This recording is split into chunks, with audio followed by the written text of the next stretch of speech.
ప్రజలందరికీ నా నమస్కారములు తెలియజేస్తున్నా. నేను మస్కర్ నుంచి శివంగల భూమన్న, శివంగలపల్లె, మరి కోనరావుపేట మండల్.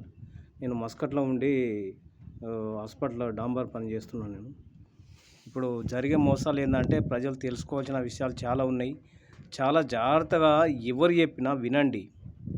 మెయిన్ ముఖ్యమైన విషయాలు ఏంటంటే ఇప్పుడు 2-3 రోజుల నుంచి అసెంబ్లీలు జరుగుతూనే ఉన్నాయి.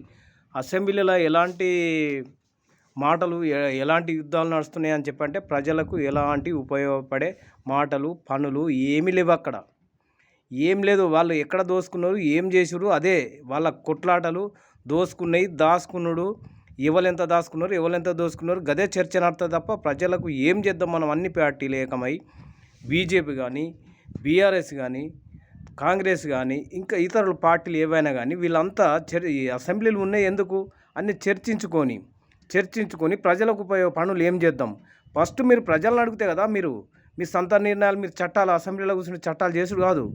ప్రజలను అడగండి. ప్రజలను అడిగి ఊరూరు తిరిగి ప్రజలను అడిగి ప్రజలకు కావాల్సిన పనులేంది, ప్రజలకు ఏం చేస్తే బాగుపడతారు, ఇట్లాంటి చట్టాలు తీసుకురావాలి. కానీ మీరు లేనిపోని చట్టాలు తీసుకొచ్చి ప్రజలను వ్యర్థం చేస్తున్నారు. ప్రజల భవిష్యత్తు లేకుండా చేస్తున్నారు. ప్రజలను అడక్క తినే సోమరిపోతులు, పని లేని వాళ్ళని చేస్తున్నారు.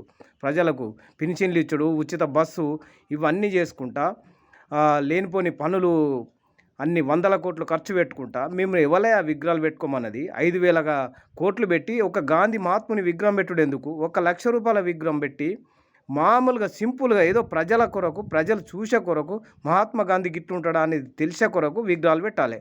100 కోట్లు పెట్టి విగ్రహాలు పెట్టి జనాల నోట్లో మట్టి కొడుతుర్రు. మీరు పనులు చేస్తలేరు, ఏ పనులు చేస్తలేరు. కొత్త రాజకీయం రావాలి. మీరు పాత వాళ్ళంతా తప్పుకోవాల్సిందే ఖచ్చితంగా. కొత్త యువతులకు ఎగ్జామ్ పెట్టి ఒక సంవత్సరము 2029లో ఎలక్షన్ జరిగేది ఉంటే ఒక సంవత్సరం ముందు మీరు ప్రతిపాదన ఏం తీసుకొస్తారు, ఇవాళ చరిత్ర తీసుకొస్తారు. సాకలి ఐలమ్మ చరిత్ర తీసుకొస్తారా, లేకపోతే మహాత్మా గాంధీ చరిత్రనా, సుభాష్ చంద్రబోస్, అల్లూరి సీతారామరాజు, ఎవరైతే దేశం కోసం ప్రజల కోసం ప్రాణాలు అర్పించి వాళ్ళ కుటుంబాల త్యాగాలు చేశారో వాళ్ళ చరిత్రలు కావాలి. దాచుకున్న వాళ్ళ చరిత్రలు కాదు మనకు కావాల్సింది. దాచుకొని 1,000 ఎకరాల భూమి, లక్షల కోట్ల రూపాయలు సంపాదించిన వాళ్ళకు విగ్రహాలు పెట్టుడు, దండలేసుడు, పాలాభిషేకాలు, పూలభిషేకాలు, వాళ్లకు కోట్ల రూపాయలు పెట్టి ప్రజల నోట్ల మట్టి కొట్టి కోట్ల రూపాయలు పెట్టి వాళ్ళ విగ్రహాలు పెడతారు. దాచుకున్నది ప్రపంచంలో వాళ్ళు దాచుకొని కొన్ని 10 తరాలకు తరగని ఆస్తి వాళ్ళ పిల్లలకు, పుట్టబోయే పిల్లలకు ఒక 1000 సంవత్సరాలకు సరిపోయేంత ఆస్తి, భూమి, డబ్బు సంపాదించి పెట్టిపోయారు. వాళ్లకు దండలేసుడు, సేవలు చేసుడు, వాళ్ళ పరిపాలనే, వాళ్ళ కుటుంబ పాలనే నడుస్తుంది. ఇప్పటికైనా ప్రజలు కళ్ళు తెరవండి. ఇప్పటికైనా ప్రజా యుద్ధం రావాలి. యువత యుద్ధం రావాలి. యువత పోరాటం రావాలి. యువకులు ముందుకు రావాలి. ముందుకు వచ్చి రాజ్యాన్ని చేపట్టండి. మీరు ప్రజలను మంచి పాలన చేసి, ఎందుకంటే మీరు మేధావులు, చాలా చదువుకున్నారు. పిల్లలు చదువుకొని మంచి విద్యావంతులై ఉన్నారు. కానీ చేద్దామంటే చేతిలో డబ్బు లేదు. అందుకే మీరు ముందుకు వస్తలేరు. నేను కొంతమంది పేర్లు చెప్పగలుగుతా. విశారదన్ మహారాజు కానీ, తర్వాత జయసూర్య, శ్రీకాంత్, తర్వాత పృథ్వీరాజు, తొలివేలుగు రఘు, ఇట్లాంటి వాళ్ళు ఇంకా చాలామంది ఉన్నారు. దాశర్ ఉషా కానీ వీళ్ళు ఏంటంటే కొద్ది రోజులు ఏదో ప్రచారం చేసి డబ్బుకు అమ్ముడు పోయి ప్రజల నోటే మట్టి కొడుతురు. మీరు ఏనాడైతే నినాదం ఎత్తుకున్నారో ఆ నినాదాన్ని ప్రజలకే అంకితం చేయాలి. మీ కుటుంబాల డబ్బుల కోసము మీ కుటుంబాన్ని బాగుపరుచుకునే కాదు ప్రజాపాలన అంటే. ప్రజలకు అన్నం ప్రతి వాడికి నిరుపేదన్న లేకుండా వేయాలి. ఎన్నడూ చేస్తారు? ఓలేమో 2050 వరకు చూడు, 2029లో మా తడా కింద చూపిస్తాం. మీరు చూపించేది ఏమున్నది? ఇప్పుడు చూపించారదా? ఏ రోజు ఆ రోజు చూపించారదా? ప్రజల దగ్గర విపరీతమైన పన్నులు పెంచి ప్రజలను మోసగిస్తున్నారు. మా గ్యారెంటీద్దలు మాయ మాటలు చెప్పి ప్రజలకి ఏం చేస్తలేరు. మీరు ఇవన్నీ మీరు ప్రజలకు చేస్తూ ఉంటే, వాళ్ళు సన్న బియ్యము, పెన్షను, ఉపాధి పని ఇవన్నీ ఇస్తూ ఉంటే మీ ప్రజాపాలకులు మీరు పేదవాళ్ళు అయిపోవాలి. మరి జనాలేమో పేదవాళ్ళు అయిపోతారు. మీరు కోటేశ్వర్లు, లక్షాధికారులు, 1000 ఎకరాల భూమి మీకు ఎక్కడి నుంచి వస్తుంది? పేదవాడు ఇల్లు కట్టుకుంటా అంటే వాళ్ళ government land, Bhoodan land, private land, ఎన్నో పేర్లు పెట్టి హింసిస్తున్నారు. అదే మీరు కబ్జాలు చేయాలంటే మీరు 1000 ఎకరాలు పెట్టుకుంటే మీకు ఎలాంటితోని పని లేదు. ఏదైనా మీరు చేసుకోవచ్చు. మీరు ప్రజా పాలకులు కావచ్చు, మీరు ఎందుకంటే రాజకీయ నాయకులు, మీరు ఎందుకంటే రాజులు మీరు. మేమేమో బిచ్చగాళ్ళం, మేము అడక్క తినేటోళ్ళము. మీరు వేస్తూనే ఉండాలి, మేము అడక్క తింటూనే ఉండాలి. ఇప్పటికైనా మారండి, ప్రజా పాలకులను గద్దె దించండి ప్రతి ఒక్కళ్ళు. ఇప్పుడు యువకులే ముందుకు రావాలి.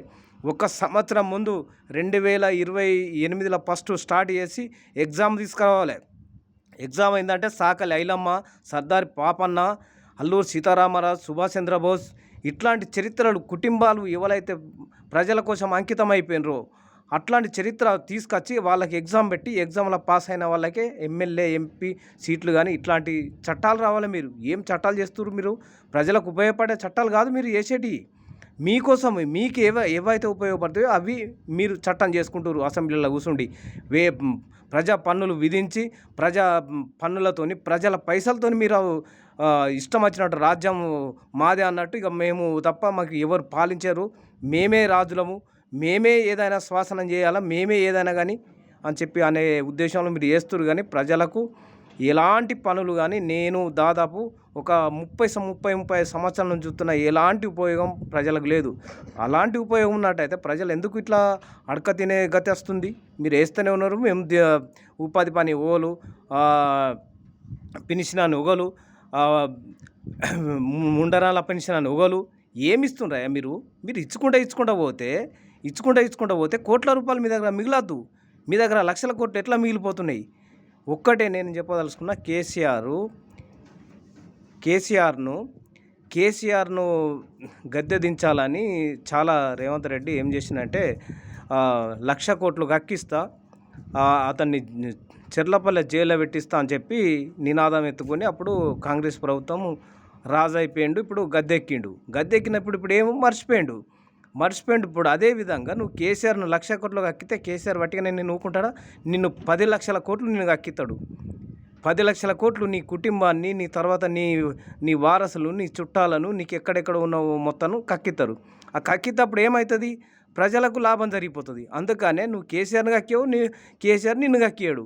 మీరు ఏంటంటే మీరు చెప్పే మాటలు మాయ మాటలు చెప్పి 1,00,000 కోట్లు, 1000 ఎకరాల భూమి ఆక్రమించిర్రు, ఫామ్ హౌస్లు ఉన్నాయి, అవి జనాలను మోసపుచ్చే ముచ్చట్లు తప్ప ఎందుకు తీయరు బయటకు? మరి ఇప్పుడు రేపు 2 సంవత్సరాలు అర్థమవుతుంది కేసీఆర్ని 1,00,000 కోట్లు కక్కిస్తా అని చెప్పి. ఎందుకు కక్కిస్తలేవు? జైల్లో ఎందుకు పెడతలేవు? అతన్ని జైల్లో పెడితే రేపు నీకు అదే పరిస్థితి వస్తుంది, నీ కాంగ్రెస్ నాయకులకు అట్లాంటి పరిస్థితి వస్తుంది. అందుకని మీరు పెట్టరు, మీరు ఓలకోలు పెట్టుకోరు. ఎందుకు పెట్టుకుంటారు? మీరు ప్రజలను పెట్టగలుగుతారు. ప్రజలు ఎవరు అడిగినా, ఎవరు ఏది మాట్లాడినా ప్రజలను పెడతారు, కానీ మీరు పెట్టుకోరు.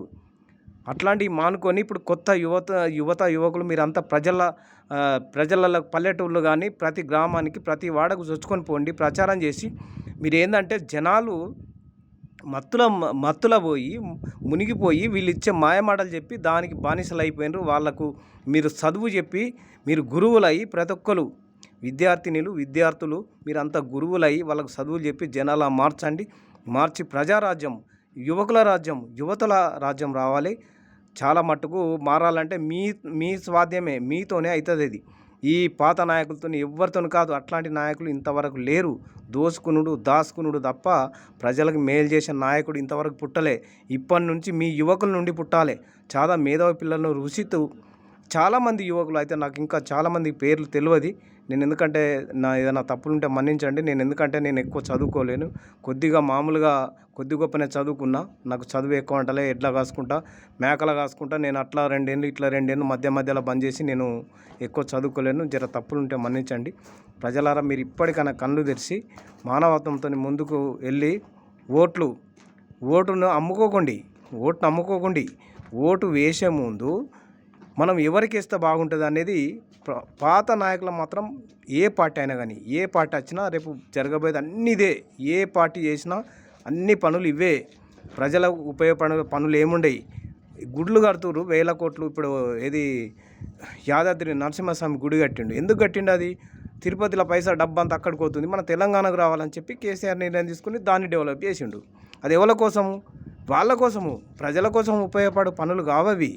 చాలా మట్టుకు ప్రజలకు ఉపయోగపడే పనులు చేయాలంటే ప్రజల దగ్గరికి రావాలి. ఫస్ట్ పాలకులు ప్రజల దగ్గరికి వచ్చి ప్రజలను ఆలోచించి ప్రజల నిర్ణయాలు తీసుకొని చట్టాలు చేయాలి. వీళ్ళు అట్లాంటి చట్టాలు చేసే నాయకుడు ఇంతవరకు లేడు. అట్లాంటి నాయకుడు రావాలంటే విద్యార్థులే ముందుకు రావాలి.